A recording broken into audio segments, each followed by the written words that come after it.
Dear Prime Minister, dear Ambassador Lustarinen, Your Excellencies, members of the German Bundestag, ladies and gentlemen, it's a great honor and gives me great pleasure to greet you, Prime Minister Stubb, on behalf of the Körber Foundation on the occasion of your visit to Berlin.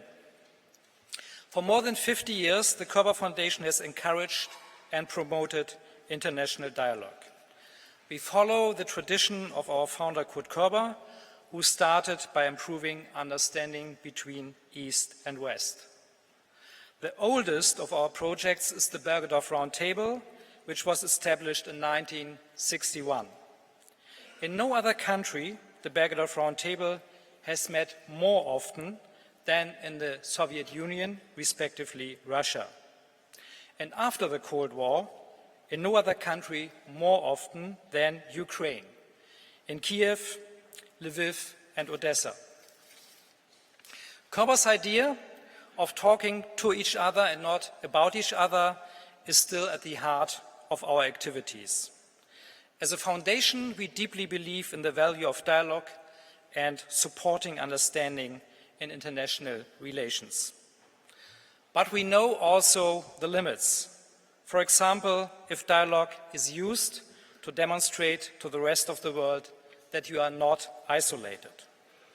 Or if one side claims to be talking in good faith while acting completely different on the ground, then dialogue becomes meaningless or, in the worst case, even harmful. In many ways, Europe's policy towards Russia, the topic of your speech today, dear Prime Minister, faces a similar dilemma. Relations between the European Union and its member states on the one side and Russia on the other have downgraded in the wake of Russian activities in Ukraine. Borders are being changed by force. The post-Cold War order in Europe itself is being called into question. And first and foremost, war has returned to Europe. When you, Prime Minister, opened our Berlin Foreign Policy Forum with Guido Westerwelle and William Hague in 2012, the topic was how the EU could emerge from the debt crisis stronger rather than weaker. Who would have thought that only 2 years later, Europe would experience another major crisis, and perhaps an even more fundamental one, because this time it is a question of war and peace, and people are dying. Ladies and gentlemen, next year in August, we will be celebrating the 40th anniversary of the signing of the Helsinki Final Act. This act was made to improve relations between the then communist bloc and the West. At that time, it was an important step towards reducing tensions between both sides. In the treaty, the states committed themselves to the stability of national borders, to territorial integrity, the peaceful settlements of conflict, non-interference in the domestic affairs of other states, and respect for human rights and basic freedoms. The Final Act stated that borders in Europe should not be changed by force, but only in a peaceful manner. The fact that those principles have been violated in such a strongly manner in the past months will change the European landscape for a very long time to come. We all know that the European Union is not just a supranational organization. The Union is composed of 28 member states, of which each has an individual relationship to Russia. Your country, Prime Minister, is one of only 3 EU countries bordering Russia, and with a length of more than 1,300 kilometers, you have the longest border of the 3. Your joint history with Russia dates back to the 18th century, with long phases of occupation, as well as 2 wars in the 20th century. Today, the 2 economies are strongly linked, including vital areas of the economy, such as the energy sector. Finland, the country you represent as Prime Minister, is therefore an important voice when it comes to shaping Europe's position towards Russia.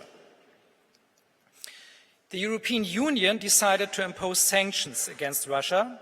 Maybe they will not change present policies, but they will have certainly a long-term impact on the development of both sides. NATO is increasing its presence in Eastern Europe and will guarantee the security of its member states. But, however, we still lack a good answer to the question of how we can help other states like Ukraine to uphold their right of self-determination. And when we think about a feasible European security architecture, we are right at the start again. It is even not clear whether there is at the moment sufficient ground for constructive dialogue. So we are very pleased, Your Excellency, that we have the opportunity to discuss these urgent questions concerning Europe's policy towards Russia with you today. We are very much looking forward to your thoughts, and we are grateful for your readiness to engage in the discussion with us after your speech. And of course, I would like to thank all of you in the audience who have taken the time to be here today and warmly welcome you as our guests. Now, Prime Minister Stubb, the floor is yours. Thank you.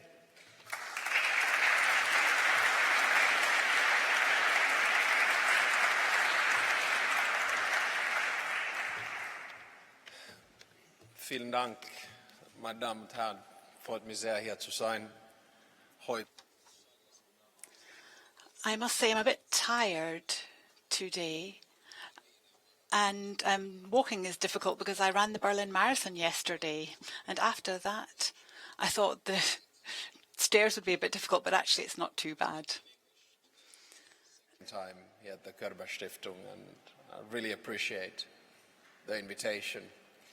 And I'll be speaking today about a subject which is very relevant, very timely, and of course very close to my heart, to the heart of all Europeans, and especially to Finns. So I'll be speaking about Russia and the European Union. Now, we actually have a written speech, a script, which I like a lot, and I commend you to read it, but I will be speaking freely today, pretty much on the basis of what we have written.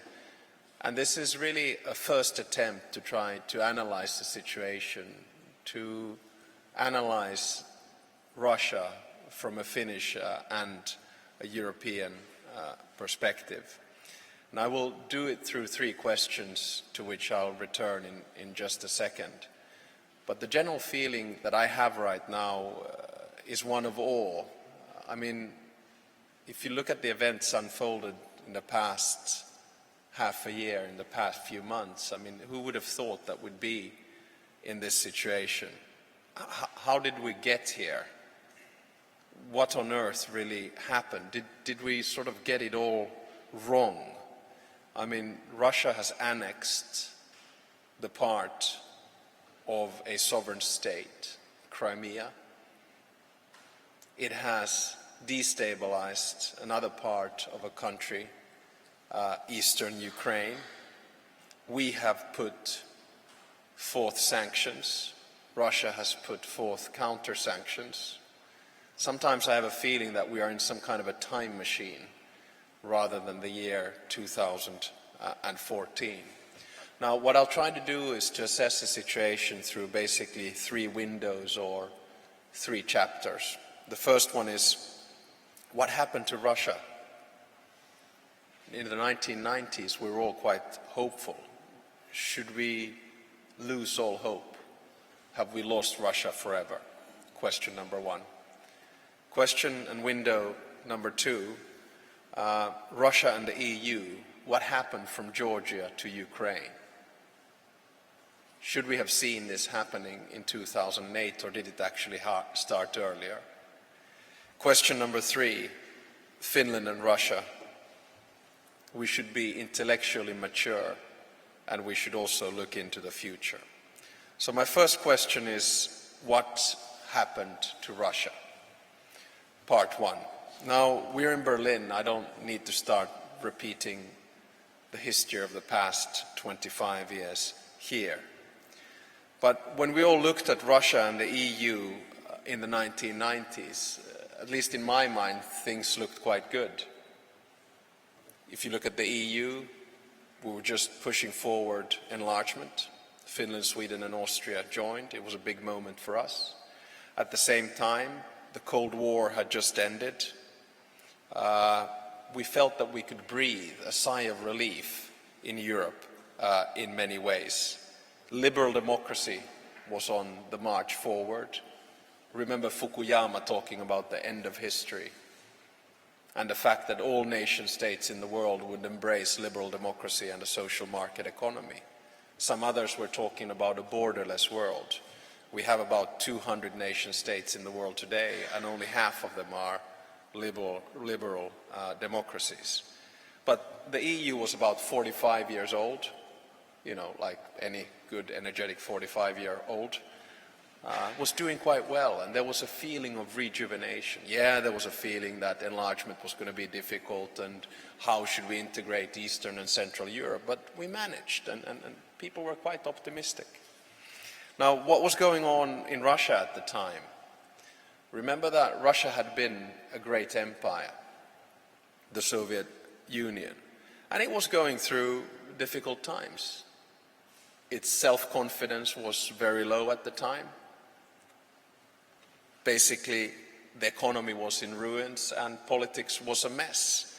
But there was an element of hope, and the European Union, in my mind at the time, opened its arms and said, great, Russia, join us in one way or another. We want to integrate you into the Western institutions. We all had a hope, and the hope was that Russia as a state is like us. It will embrace liberal democracy and a social market economy. But that was unfortunately not the case. And I think one of the problems was that we tried to impose our model of society on Russia top-down. We were trying to say that this is the only way in which you can do it, basically take it or leave it. And the truth is that you can't push for things like that, certainly not with a former superpower. It has to happen from within, not top-down, and it actually needs time. Now, we have a tendency to forget now that positive things happened in Russia in the 1990s. There was a discussion and a debate about embracing Western values. There was democratic development.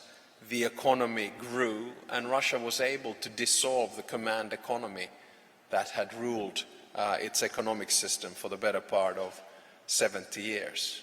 So the mental proximity between the European Union, the Western part of it, and Russia grew closer. But now, in 2014, there is a distinct feeling that the clock has turned back. Now, what are we looking at? And I don't have an answer, but probably some kind of a pendulum. We've had our ups and downs. Sometimes the pendulum has swung in the right direction, and at other times it has gone the wrong way, as it has for the past few months and perhaps years. Now, were we blind? Probably not, but a little bit too idealistic. We really felt and believed that things were going to turn out well, and I'm not going to get into a debate about the realist school of thought in international relations versus the institutional school of thought. Some of us were a little bit too idealistic about it. Or perhaps we didn't work hard enough to try to integrate Russia into the European institutions. Or perhaps we didn't work hard enough to try to understand what Russia is all about. And remember that Russia used to be, and the Soviet Union used to be, a rule setter. Now suddenly it had to become a rule taker. So it used to be a rule setter, and now suddenly had to become a rule taker. And this was very difficult for Russia to understand. And we didn't understand Russia from within. Now, I don't care what kind of an expert you are on Russian affairs, but I don't think anyone could have predicted the chain of events. I don't think anyone could have done that, because Russia has taken turns that have gone in all kinds of different directions. I don't believe that Russia will become a democracy like ours. It's not going to become a similar democracy to what we are used to in Western Europe. Yes, I want it, but I believe that we can't impose it. We can't force democracy on Russia. Now, some people say that, well, there's a new generation, the 25-year-olds, which never knew the Soviet Union and were born after it was dismantled. Yes, perhaps. Yes, there is an international generation, and yes, there is hope in that. But at the same time, there's also a youth in Russia that idolizes Stalin or Stalinism. So in that sense, there is a lot of nationalism and patriotism going on, unfortunately, in Russia. So are we back to square one? Can we become partners or strategic partners again? I believe we can, and I don't think that we are completely in square one. I believe that we can coexist. At the same time, I believe that even if we coexist, we should not accept what is going on in Russia at the moment. At the same time, I want to raise one issue. Now, look at what's going on in Russia right now. There is nostalgia of the past. There is suspicious thinking to things foreign. There is a longing for a strong leader. There is a defense of traditional family values. There is a rejection of things liberal or liberal thought. And there is a tendency to play down the importance of the European Union. Does that sound familiar? If you look at all of those tendencies, you see them inside Europe as well at this particular moment. You look at movements perhaps like AfP, you look at movements like UKIP, you look at movements like Front National, and I'm not drawing parallels between this, but this is a sentiment, a feeling that you want to reject something that's different. You want to blame someone else, and you have a nostalgia for the past. You have a longing for centralization. And some of these leaders, Nigel Farage or Marine Le Pen, seem to, if not idolize, at least marvel President Putin. So in that sense, we have these undercurrents happening in Europe as well. So we need to be careful and look at them.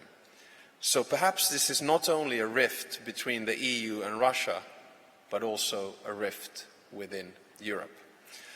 So my first question today is what happened to Russia, and I tried to bring in a few of the tendencies on the way and warn at the same time that we have similar tendencies going on inside Europe at the moment. The second point today is about Russia and the EU. And I'll take you back 6 years. I had become foreign minister of Finland in April 2008, and Finland at the time chaired the OSCE, to which you referred here earlier.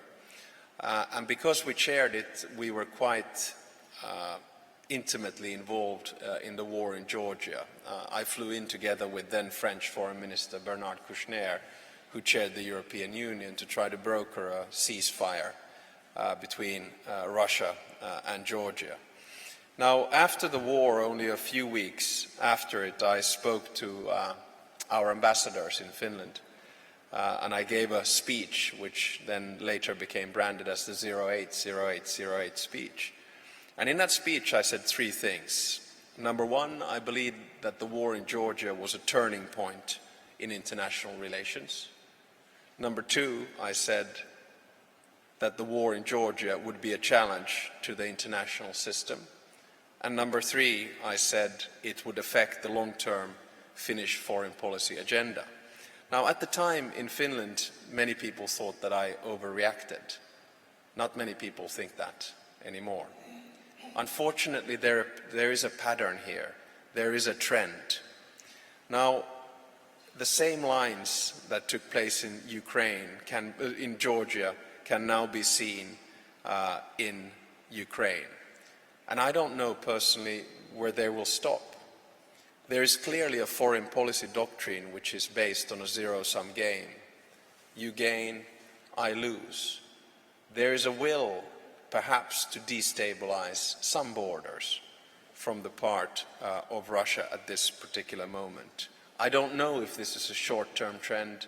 I don't know if it's a long-term trend. I firmly believe that we must counter this aggression, and I think we must counter it now, because I believe that our fundamental values are challenged on our own continent, and it's very important that we stand up and defend them. In that sense, I believe in a principled foreign policy. Now, we all thought that we were entering an era of perpetual peace, but unfortunately, it's not happening. And what we're seeing now is that Russia is basically turning inwards and to a certain extent eastbound.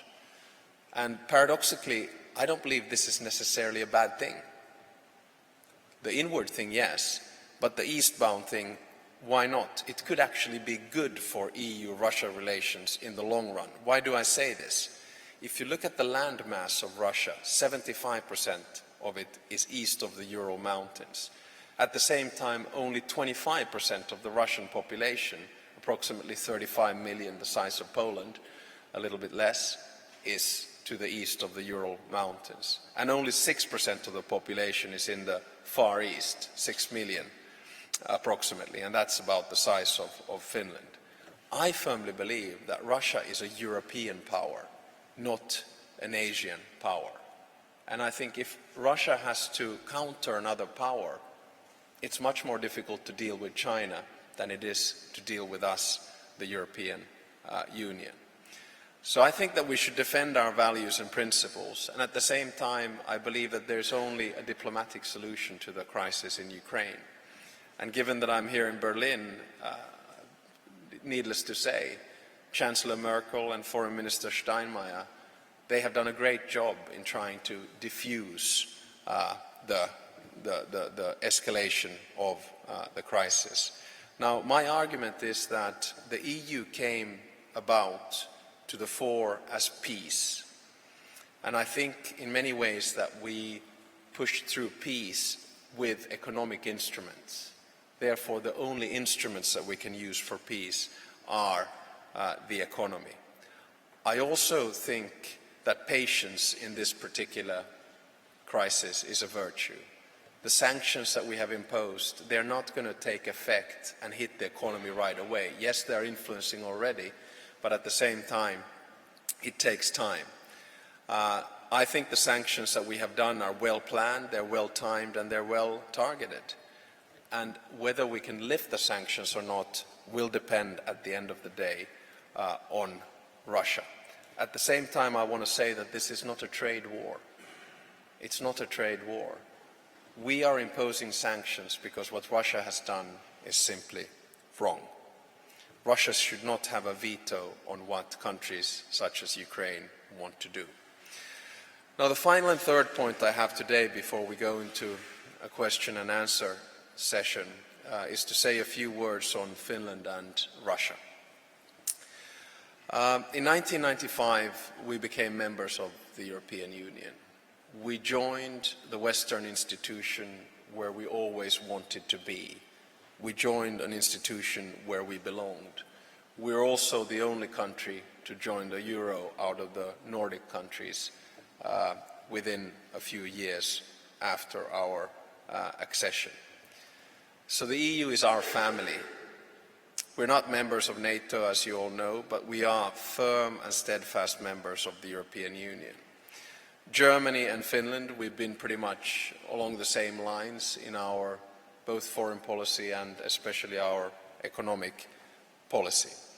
Now, there's one thing that I'm quite worried about with the developments in Russia, and it's a certain stigmatization of things Russian.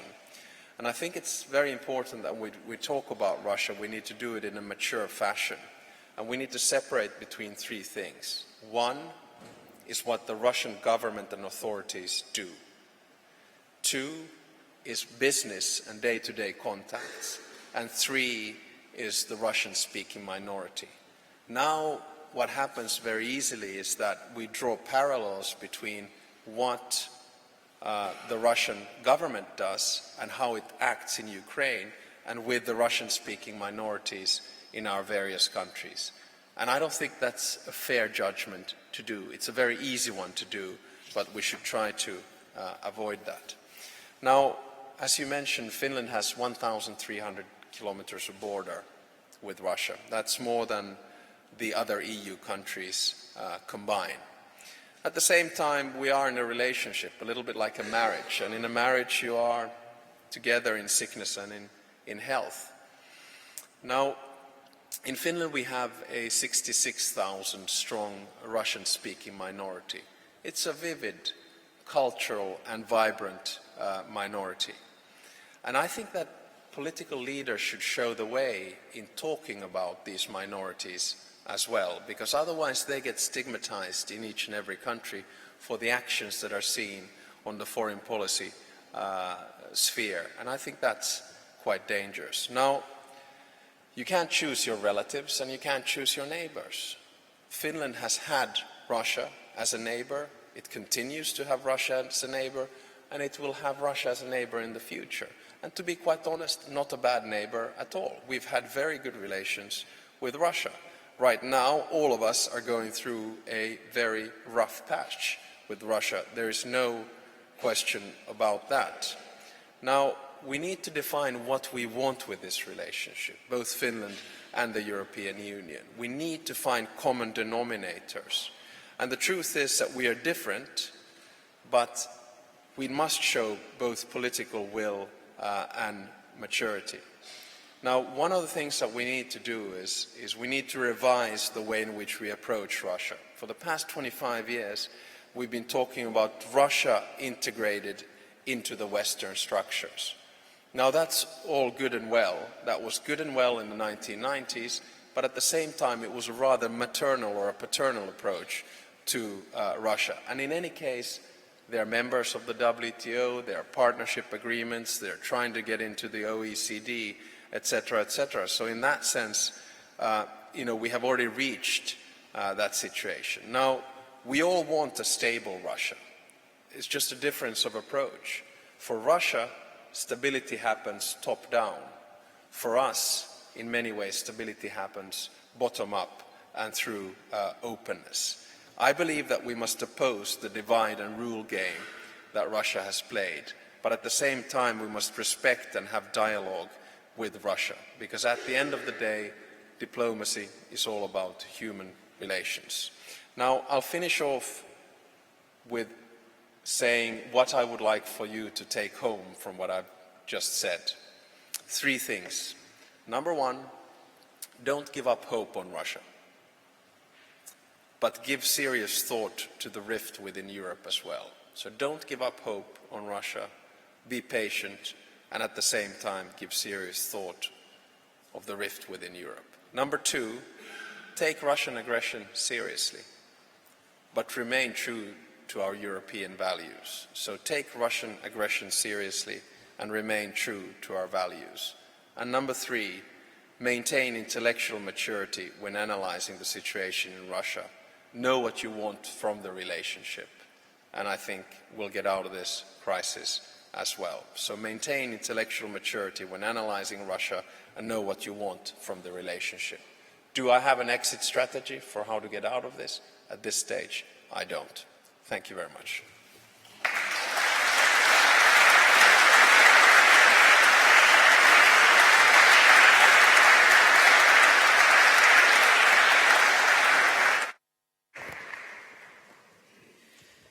Thank you very much, Prime Minister, for your speech. You raised some interesting points regarding Europe's policy towards Russia. We are very grateful that we have the chance to do a question and answer and some discussion with you. I will start here on the stage, but I will also open the floor so we have the possibility to ask some questions with the audience, and I will also take 1 or 2 questions from the internet, mainly from Twitter. Let me start with the first question that you have asked. Have we lost Russia forever? Foreign Minister Lavrov has just floated the idea in New York of a reset 2.0 of Russia relations with the United States in that case. Under which conditions do you think is such a reset possible? Or in which time frame? I think the time frame is actually going to be quite long. The first reset came about, if I recall correctly, with Sergei Lavrov and Hillary Clinton. So we're talking about 5-6 years ago. And at that stage, things were actually looking fairly good. But then the war in Georgia came along, and now, obviously, the crisis in Ukraine. Now, what are the conditions? For me, there are two key conditions. One is international law and abiding by the rules and regulations set forth by the OSCE. And the other one is international institutions. It's very difficult for anyone, I would argue, to accept that Russia has annexed part of a country. At the same time, we're looking right now at a situation around the neighborhood of Russia where we're potentially going to have 6 frozen conflicts at the same time. So South Ossetia and Abkhazia, Transnistria and Nagorno-Karabakh, and now the Crimean Peninsula, and then parts of eastern Ukraine. So I think it's all good and well to talk about Reset 2.0, but you can't only talk the talk, you also have to take action to try to get that reset going. And right now, to be quite honest, things are looking quite gloomy. What is Russia for you? I mean, when we discuss policy, we need language somehow to define our policy. In the past, we said Russia is a strategic partner. Now that's more difficult now, to put it mildly.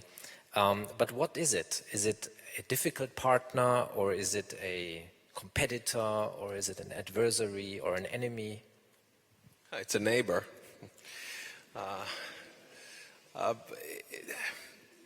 You know, when you have 1,300 kilometers of border with Russia, it's very important to have a good functioning relationship. And what I was trying to say in the speech was that for 25 years, we've tried to integrate Russia into the Western system, and we've done it through a top-down method. And clearly and obviously, this has not worked, and we might have to find now a different approach.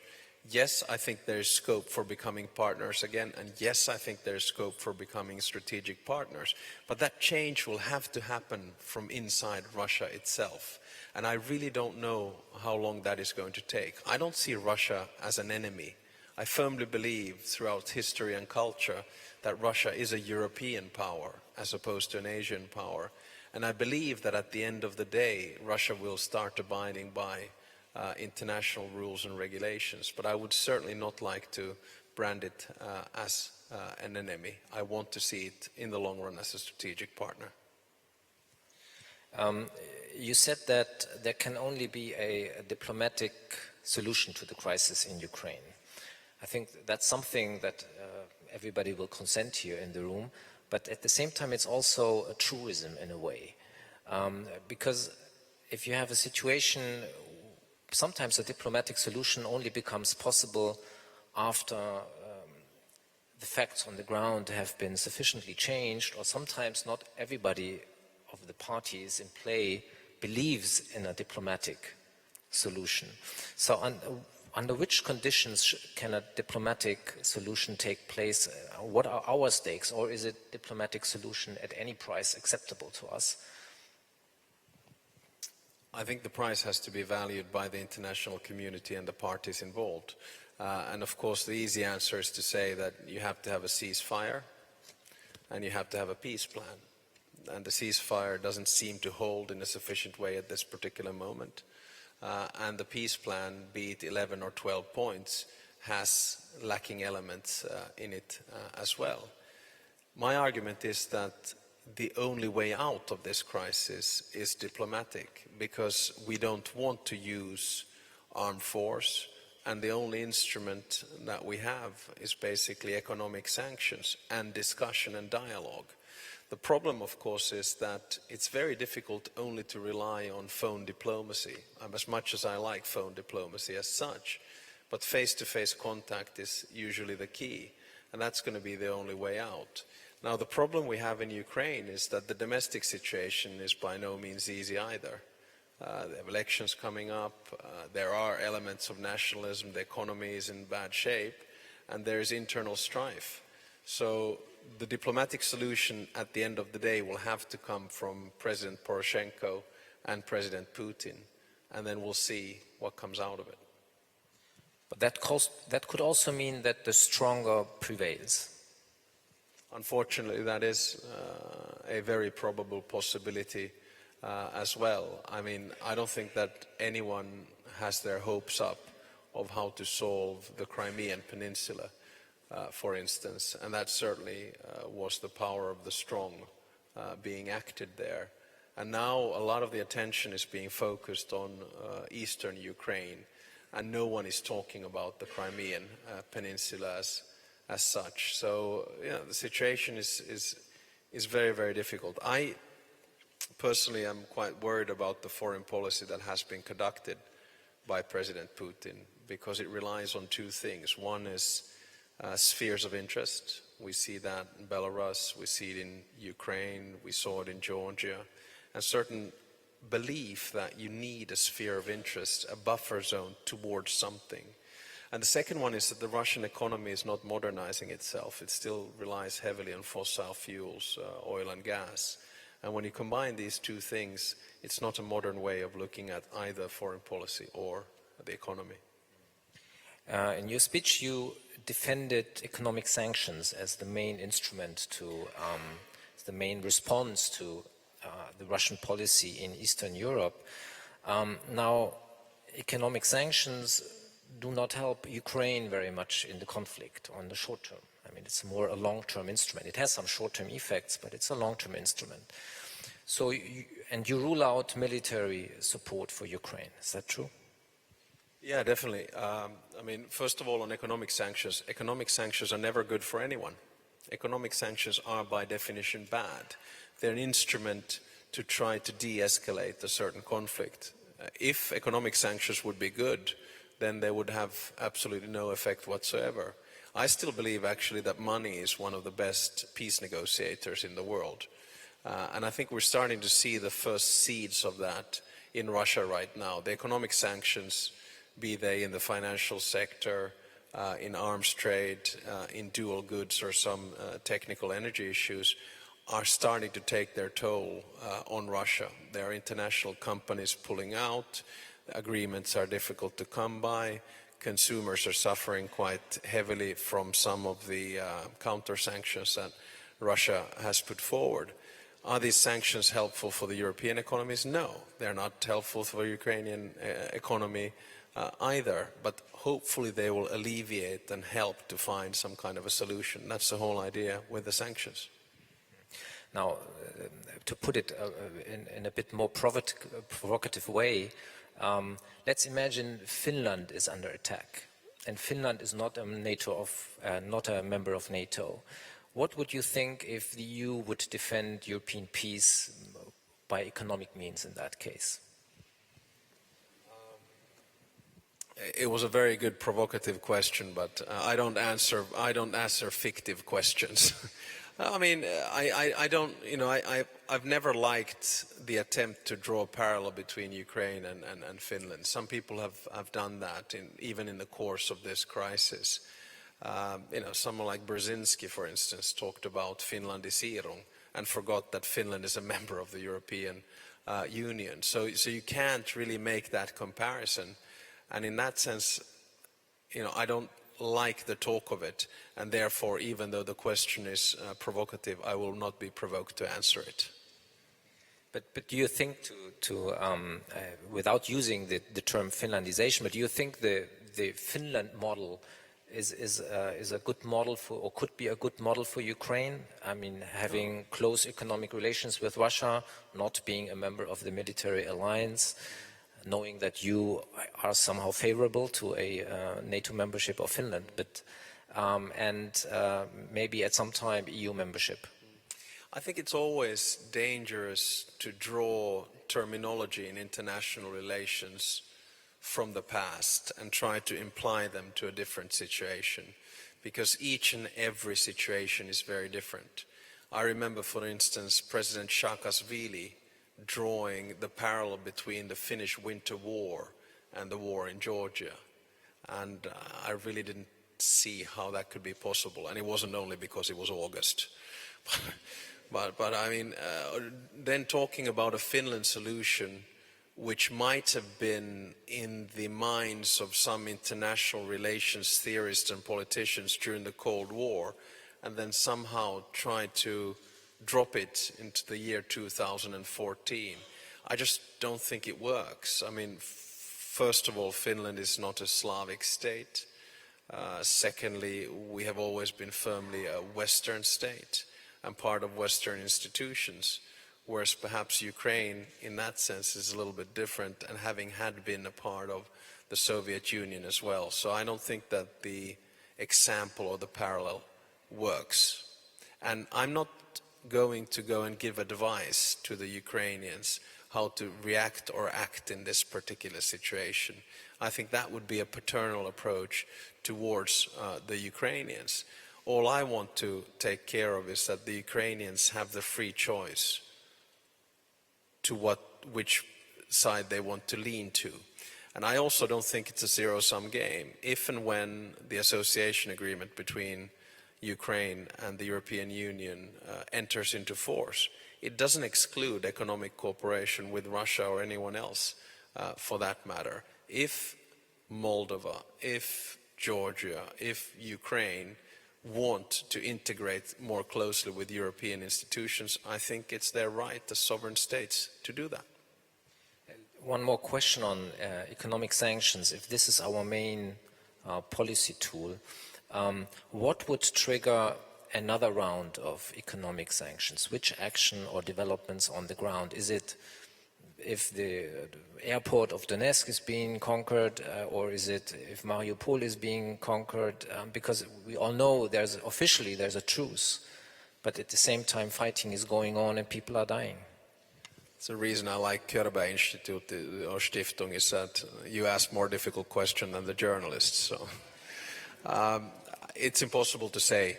I think we were a little bit reluctant about the timing of the second patch of sanctions because the ceasefire agreement and the peace plan had just been signed in Minsk between Russia and Ukraine, or as later was said, between the separatists and Ukraine. We felt that we should give, in that sense, peace a chance. But I think the decision that was then taken subsequently and the timing of the sanctions was right. But it's very important to leave a little bit of political assessment and diplomatic flexibility into the sanctions debate.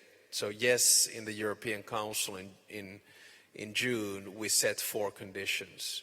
But was it any of those 4 conditions that kicked off the first set of sanctions? No, it wasn't.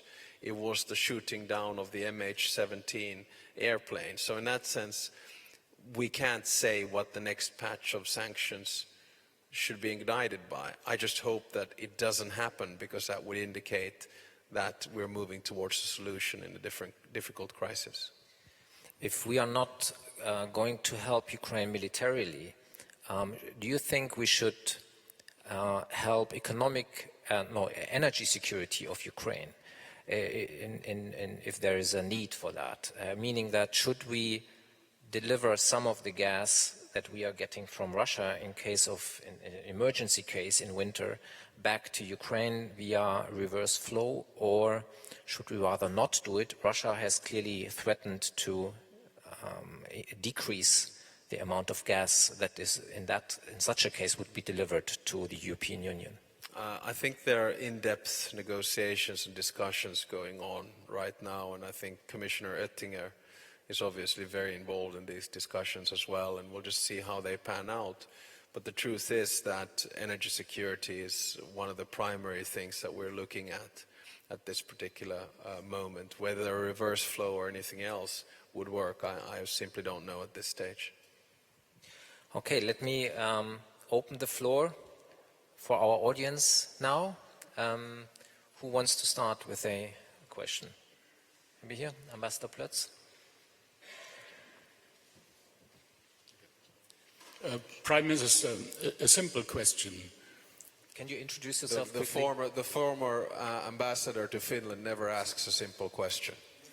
Unfortunately, I never was ambassador to Finland, I'm sorry. Only to Russia. The sticking point seems to me was the free trade agreement between the EU and Ukraine. Now, what I would like to ask you is the following thing. The EU has just closed free trade zone negotiations with Canada. Canada is a member of the North American Free Trade Area. That is obviously not an obstacle to having a free trade relationship with the EU. Why is it so complicated to find a formula which would allow Russia and the EU one day, when the conditions are right, to have a free trade area? I think we agreed to have the 4 common spaces, including economy, and that, of course, would make Ukraine a bridge and not force it to choose. Thank you. Why aren't we pushing that direction? Well, I think that's the direction in which we're pushing, and to be quite honest, I think the first option and the first choice is with Ukraine itself. Then there was a lot of talk about Russia not being involved enough in the discussions, and there being some kind of an economic impediment with the customs union, etc., etc. And at the end of the day, it took a lot of convincing to say that this is simply not the case. You know, if it was up to me, we'll probably have a free trade agreement with Russia, and we would have a free trade agreement, by the way, with the United States as well. And I think this is the direction in which we should push it. But I think at the end of the day, Russia is a little bit afraid of opening its economy totally as well. I mean, and this is the fear that they have. That was one of the reasons probably why the customs union between Belarus and Kazakhstan and Russia was put forward. But again, what I find so paradoxical in this whole crisis is that it all started with Maidan Square and with the association agreement. And the aim of that association agreement was to integrate Ukraine more closely to European institutions. And I don't see that as excluding trade or cooperation between Russia and Ukraine. Look, Finland is a member of the European Union, member of the Eurozone. There's absolutely nothing that excludes us from cooperating closely with Russia. So economy is used as power politics here. Let me take one question from Twitter. Katri Bertram asks, what role can Finland play in de-escalating tensions between Russia and the Baltic states? Well, you see, the question is good, but it's a little bit difficult. When Finland became a member of the European Union in 1995, we chose our football team. And when you have chosen a football team to which the Baltics belong as well, you can't be a referee of that. So in that sense, our job in de-escalating is being part of the European front and the European foreign policy towards Russia. It's very difficult for a country like Finland to start mediating when we are part of that particular team. So the concept of a bridge is no longer valid. Yeah, it's not. I mean, we try to have, of course, our foreign policy is driven by the foreign policy of the European Union. This doesn't exclude good bilateral relations with Russia. But for us, as members of the European Union, to then stand as some kind of a bridge between the European Union and Russia is virtually impossible. More questions from the audience. Frau Fix.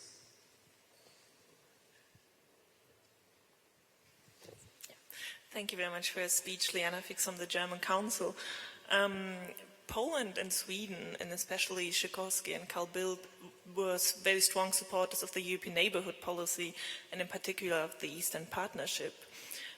With their departure, who's going to be the next driving force of the Eastern Partnership in the neighborhood policy? Possibly EU and Finland? I don't know. I mean, yeah, I do remember it was Radek and Karl that basically launched the concept. I think it was in the Financial Times article, and then subsequently it became European policy in 2009. In many ways, I think it was a successful policy. It was the right thing to do. I don't know who is going to be the flag bearer of the Eastern Partnership now that both of them will be basically, well, Radek is already gone. I think he's been nominated as the Speaker of the House in Poland. And then Carl Bildt will be gone within a few days when the new Swedish government takes force. I think the Eastern Partnership is there to stay, but I don't know who is going to be the specific flag bearer. Or perhaps if the European Union embraces the concept by and large, it can start working even better. More questions? Herr Löning?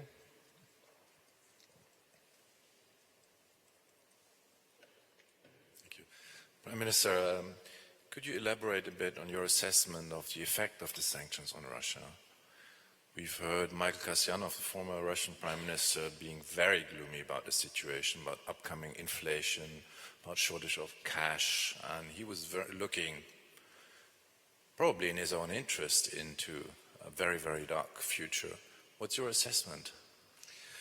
Well, my assessment is that the direct implication of the sanctions on European economies is actually quite small, but the potential indirect implications of those sanctions on European economies can be big for a country like Finland.